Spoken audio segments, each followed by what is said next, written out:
क्या है ये शर्जिल इमाम और ये खालिद उमर, इनसे क्या वास्ता भैया?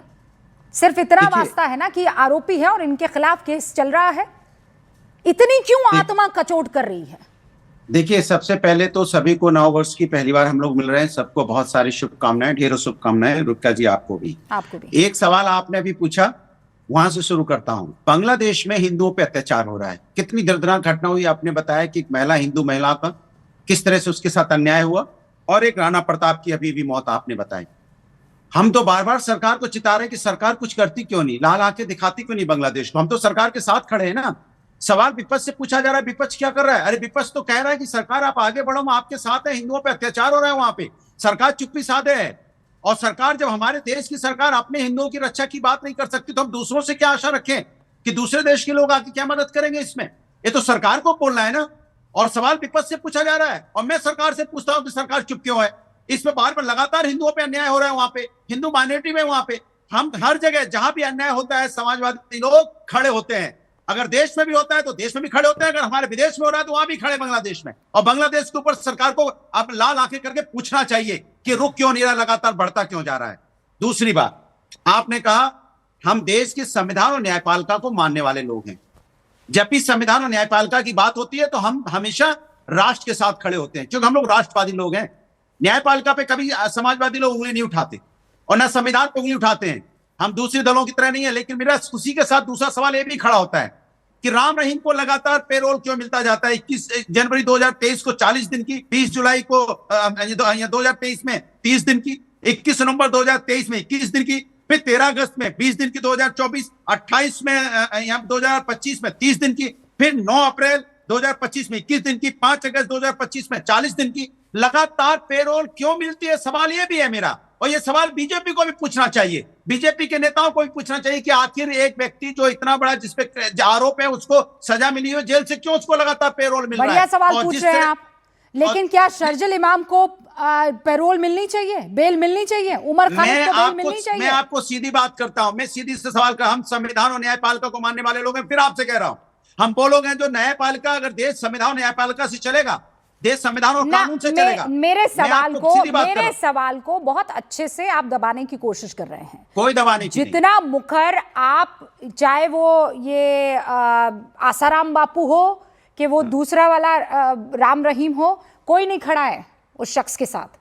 और बेल मिली है, हाँ पैरोल मिला है, लगातार मिल रहा है। नहीं तो आप मेरी बात सुनिए ना। अरे तो मिल रहा है, नहीं मिलना चाहिए ना, नहीं मिलना चाहिए ना, कतई नहीं मिलना चाहिए। हाँ, शर्जिल इमाम और उमर खालिद को भी नहीं मिलनी चाहिए, बेल नहीं मिलनी चाहिए ना। मैं कह रहा हूं, जिस व्यक्ति को सजा अगर कानून की दौर से मिल जाती है, मैंने कहा ना कानूनी प्रक्रिया में सजा मिल चुकी है किसी को और सजा दी जाती है, तो एक लिमिट है ना हर चीज की। नहीं तो लिमिट आप थोड़ी तय करेंगे।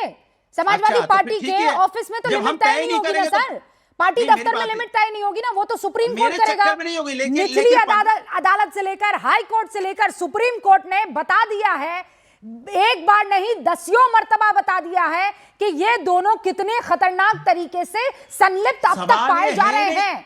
मिलनी चाहिए बेल के इनको नहीं मिलनी चाहिए? आप हाँ या ना कीजिए, मैं आगे बढ़ जाऊंगी। का सम्मान करने वाले लोग, अरे न्यायपालिका का सम्मान नहीं करेंगे प्रभु तो आप इस देश में रह भी नहीं पाएंगे। तो ये कोई एहसान नहीं कर रहे हैं कि न्यायपालिका का सम्मान करते हैं। वेरी गुड कि आप सम्मान करते हैं, नहीं तो हम करवाना शुरू करवा देंगे आपको। मुझे एक सवाल का जवाब दीजिए।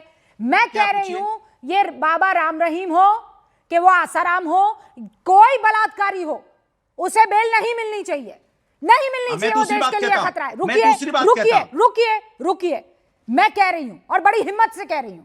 अब आप ये मेरे बात दोहराइए कि शर्जिल इमाम और उमर खालिद जैसे खतरनाक साजिशकर्ताओं को भी, आरोप खतरनाक है, छोटे मोटे नहीं है, यूएपीए के तहत है, इनको भी नहीं मिलनी चाहिए बेल? कहिए। अब सवाल आप सुन तो लीजिए। नहीं, सवाल में फिर मेरे बात रिपीट कीजिए। अरे आपकी बात नहीं, रिपीट नहीं, हम शब्दों में शब्द थोड़ी मिलाते हैं, अपनी बात कहते हैं। मैंने कहा कि मैंने तो आपके शब्दों में शब्द मिलाया। अरे सुन मेरी बात सुनिए। अरे सुन तो लीजिए, अब उठा के लाए ना राजस्थान से आसाराम को। सुन तो लीजिए, मेरी बात सुनिए पहले।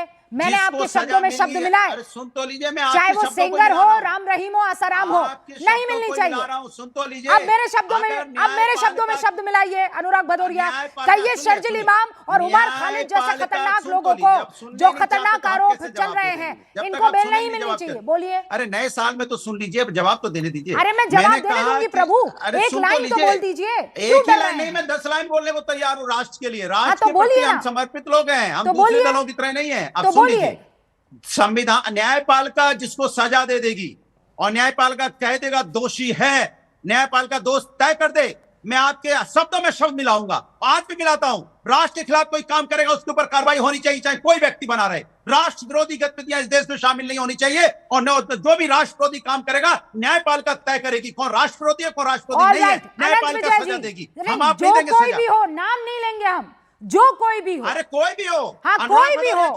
हम आसाराम और इन सब के नाम तो ले लेंगे, लेकिन शर्जील और उमर खालिद में जो कोई भी हो कह देंगे, जो कोई भी कह देंगे। अरे मैं अपना नाम लेके बोलता हूँ, अनुराग भदौरिया भाई राष्ट्र। अरे अनुराग भदौरिया, आपका नाम अभी कारी अबरार होता ना तो नाम लेने से घबराते आप। प्रॉब्लम यह है आप लोगों में, अनुराग भदौरिया का नाम तो चीख चीख कर ले लेंगे, लेकिन अगर मोहम्मद अबरार हुआ, उमर खालिद हुआ, ये लोग का नाम ले लेंगे तो आपको वोट कम पड़ेंगे ना। डरते हैं आप लोग, डरपोक है सर। नहीं, चाहे साजिल इमाम हो, चाहे उमर खालिद हो, चाहे अनुराग भदौरिया हो, चाहे रुकिया लियाकत हो, चाहे कोई व्यक्ति हो, राष्ट्र के खिलाफ काम करेगा।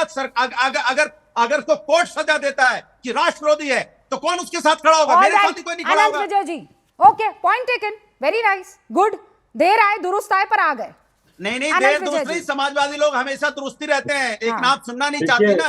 सुना मैंने बहुत जिस तरह से रूबिका जी आपने अपने कार्यक्रम के आरंभ में ही टूल किट का जिक्र किया ना, मुझे तो ये पूरा एक टूल गैंग नजर आता है। टूल किट बहुत छोटा शब्द है, क्योंकि आप देखिए कि कैसे भारत से उमर खालिद के पिताजी को वहां बुलाया जाता है, उनकी ममदानी से मुलाकात कराई जाती है। ममदानी के पुराने बयान को यहाँ 3 दिन पहले टाइमिंग पर देखिए, मैं किस तरह से उस बयान को कि हम सब लोग आपके साथ हैं, ये हैं, वो हैं, वो उनका हैंड रिटन बयान पूरे वायरल किया जाता है। उसके बाद उसी समय 8 वहां के सांसद ये अपील जारी करते हैं कि उमर खालिद को दिया जाए। तो ये संयोग हो सकता है, लेकिन मुझे इसमें कोई एक इंटरनेशनल वो लगता है, क्योंकि जो दंगे हुए थे उस समय भी ट्रंप का यहाँ आना, दंगों के बाद से लगातार अमेरिका की तरफ से जो कुछ लोग हैं वो दबाव बनाना कि शर्जील इमाम को, और ये सब इस कदर निटेड है ना रूबिका जी कि इनको समझ में नहीं आता। आप अभी बहुत अच्छे तरीके से आपने कहा ना, ट्रायल कोई ट्रंप कार्ड नहीं है, लेकिन जो आज अदालत ने, सुप्रीम कोर्ट ने 2-3 बातें कही वो बहुत महत्वपूर्ण है। उसमें कहा है कि इनका जो रोल था वो सेंट्रल और फॉर्मेटिव रोल था इनका, उमर खालिद साहब का, और उसके अलावा प्लानिंग, मोबिलाइजेशन और स्ट्रेटेजिक डायरेक्शन देने में इनका रोल था। अब उसके बाद भी मैं सुन रहा हूं कि मुसलमानों के साथ ये हो रहा है। अभी आपने कम्युनिस्ट पार्टी की नेत्री का बयान चलाया, बहुत दिनों बाद उनको देश ने देखा होगा, लेकिन वो निकल के आई तो किस तरह से निकल के आई, ये सारी चीजों को अगर मिला के देखिएगा तो एक ऐसी तस्वीर बनाई जाती है। और उस पर से ये कहना कि मुसलमानों के खिलाफ इस देश में एक, अभी कहीं हम लोग सुन रहे थे, एक मुल्ला जी कह रहे थे कि नहीं मुसलमान तो बहुत डरते हैं और ये होता है, दंगा हो जाएगा। मुसलमान, अरे मुसलमान का नाम अगर उस दंगे में है और वो मुसलमान है तो उसमें अनुराग जी अपने नाम के साथ ही उनका नाम लेंगे। आप एक हिंदू का नाम जरूर लेंगे उसमें कि अनुराग भदौरिया होना चाहिए, तभी वो रूबिका लिया। आप भी अगर होंगे अरे रुक जाओ भाई अनुराग जी, मैं आप बहुत बोल रहे थे, नए साल पर तो आप बीच में बोलने की आदत समाप्त कर दो मेरे भाई। नए साल पे ये प्रण ले लो कि बीच में नहीं बोलोगे। आपको अपना भाई समझ। दूसरी बात ये कह रहा हूं कि जिस प्रकार से इंटरनेशनली और कांग्रेस पार्टी के लोग भी उमर खालिद के पक्ष में, और मैं तो याद करता हूं उमर खालिद के पक्ष में कितने बड़े बड़े लेख लिखे गए थे कि वो बहुत इनोसेंट है, ये है। और अभी जो आज टेप चलाया गया शर्जील इमाम का, जिसमें वो कह रहा है कि असम को काट देना तो हम बहुत आसान है हमारे लिए, हम 1 महीने के लिए भारत से उसको काट सकते हैं, नॉर्थ ईस्ट को इतने दिनों के लिए काट सकते हैं, वो चिकन नेक का हवाला दे रहे थे। ये सब क्या है, ये सब सोच कहां से आती है? तो और इस सोच को समर्थन किसका मिलता है? मुझे उन पर कोई दिक्कत नहीं, लेकिन उनके समर्थन देने वाले लोग जो हैं, जो खड़े होके कवर फायर देते हैं कि नहीं ये तो बड़े इनोसेंट है, पढ़े लिखे हैं, IIT से पास आउट हैं, दिल्ली यूनिवर्सिटी से ये हैं। अरे भाई अल फलाह यूनिवर्सिटी में भी तो सब पढ़े लिखे लोग थे। तो ये जो सारी चीजें पढ़े लिखे लोगों के साथ हो रहा है, मुझे लगता है कि मुसलमानों के रहनुमाओं को, मुसलमानों के सपोर्टरों को ये आवाज उठानी चाहिए। ये अनंत विजय जी, कारी अबरार, युवाओं के लिए भी बेहतर होगा। जमाल